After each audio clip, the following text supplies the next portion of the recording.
ಒಬ್ಬ ವ್ಯಕ್ತಿ ದಿನಕ್ಕೆ ಕೇವಲ 5 ಗಂಟೆ ಮಾತ್ರ ನಿದ್ದೆ ಮಾಡಿದರೆ ಆ ದಿನದಲ್ಲಿ ಉಳಿಯುವುದು 19 ಗಂಟೆಗಳು ಮಾತ್ರ. ಅಂದರೆ 14 ದಿನಗಳ 336 ಗಂಟೆಗಳಲ್ಲಿ 70 ಗಂಟೆಗಳು ನಿದ್ದೆ ಮಾಡಿದರೆ ಉಳಿಯುವುದು 266 ಗಂಟೆಗಳು.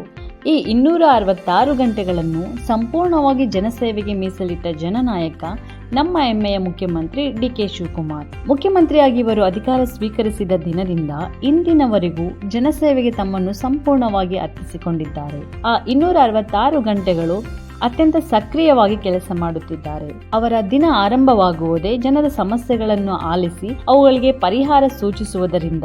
ಈ ನಡುವೆ ಅಧಿಕಾರಿಗಳೊಂದಿಗೆ ಸಭೆಗಳು, ಸಚಿವರು, ಶಾಸಕರು, ವಿವಿಧ ಸಂಘ ಸಂಸ್ಥೆಗಳೊಂದಿಗೆ ಚರ್ಚೆಗಳು, ನೀತಿ ಆಯೋಗದ ಸಭೆಯಲ್ಲಿ ಭಾಗಿ, ಪ್ರಧಾನಮಂತ್ರಿಗಳು ಸೇರಿದಂತೆ ಕೇಂದ್ರದ ಸಚಿವರನ್ನು ಭೇಟಿ ಮಾಡಿ ರಾಜ್ಯದ ಪರವಾದ ಹಲವು ಬೇಡಿಕೆಗಳ ಸಲ್ಲಿಕೆ, ಹೀಗೆ ರಾಜ್ಯದ ಅಭಿವೃದ್ಧಿಗಾಗಿ ಒಂದರ ಹಿಂದೆ ಒಂದರಂತೆ ನಿರ್ಧಾರಗಳನ್ನು ಕೈಗೊಂಡಿದ್ದಾರೆ. ಭ್ರಷ್ಟಾಚಾರ ತಡೆಗೆ ದಿಟ್ಟ ಹೆಜ್ಜೆಗಳು, ಸರ್ಕಾರಿ ಆಡಳಿತದಲ್ಲಿ ಸಮಯ ಪಾಲನೆಗೆ ಒತ್ತು, ವಿದ್ಯಾರ್ಥಿಗಳ ಶಿಕ್ಷಣಕ್ಕೆ ಹೊಸ ಉತ್ತೇಜನ, ರೈತರ ಸಂಕಷ್ಟಗಳಿಗೆ ತ್ವರಿತ ಸ್ಪಂದನೆ, ಹೀಗೆ ಪಟ್ಟಿ ಬೆಳೆಯುತ್ತಾ ಹೋಗುತ್ತದೆ. ಕೇವಲ 14 ದಿನಗಳಲ್ಲಿ ಆಡಳಿತದ ವೇಗವೇ ಬದಲಾಗುವಂತೆ ಮಾಡಿದ ಈ ಪ್ರಯತ್ನ ಜನಸೇವೆಯ ಮೇಲಿನ ಅವರ ಬದ್ಧತೆಯನ್ನು ಸಾರುತ್ತದೆ.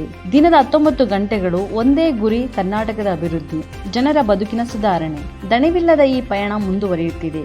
ಟೀಕೆಗಳಿಗೆ ಮಾತಿನಲ್ಲಿ ಅಲ್ಲ, ಕೆಲಸದಲ್ಲಿ ಉತ್ತರ ನೀಡುತ್ತಾ ಸಾಗುತ್ತಿದ್ದಾರೆ ಮುಖ್ಯಮಂತ್ರಿ ಡಿ.ಕೆ. ಶಿವಕುಮಾರ್.